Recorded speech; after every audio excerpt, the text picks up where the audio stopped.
So one of the first ideas I wanted to shift, these things, by the way, they all really sound simple, and they're not always that simple. Uh, and we'll get into simplification in another video. But the first one is the customer is always right. So in the US where I grew up, this was a phrase we always heard: the customer is always right. And I always took it to be true. It was how I approached things was, yes, the customer is always right.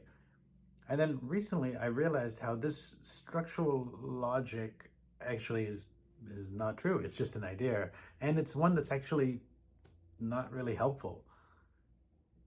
You wouldn't go to a doctor and say, maybe you would, but I think most people wouldn't go to a doctor and say, well, give me 10 grams of morphine. I don't know, some sort of thing. Give me this, so this is what I need.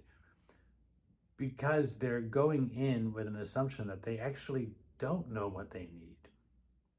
And so why is it in some places it's okay, in other places it's not?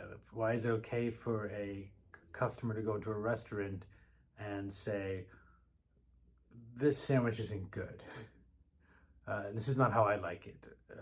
I'm unhappy, give me my money back. It's okay to do that because the system says it's okay to do it. All that really does is reinforce a sense of I, a sense of self, a strength against the world, how you were wronged and you were right. It doesn't really do much else, and most of the time it's not correct.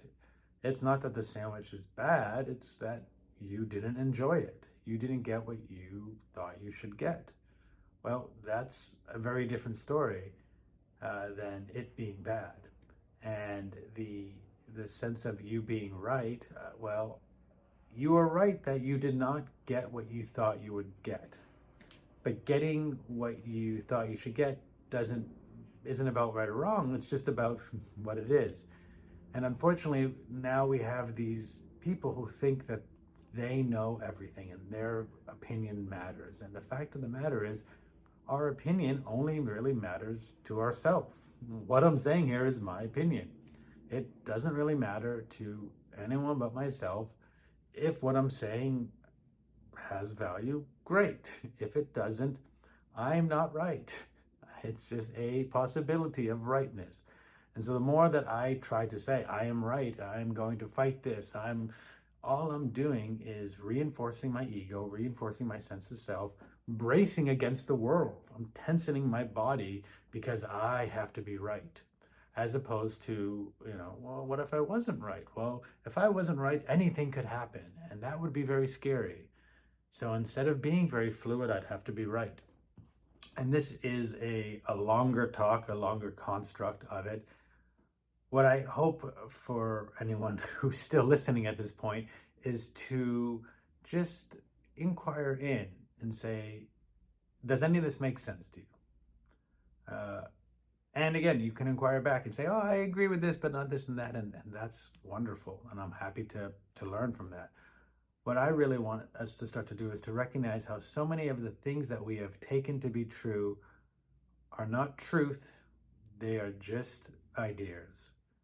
And the more we can let go of our ideas, the more we can be in a better relation with the world and not be fighting it. And when I say fighting it, I would say that when we are holding on to what we take to be true, and it isn't true, that we are in opposition, we are fighting a truth. And so the more that we can start to just get out and say, well, what is, the more easy our lives will be, the less pain our psychology and physiology will be in.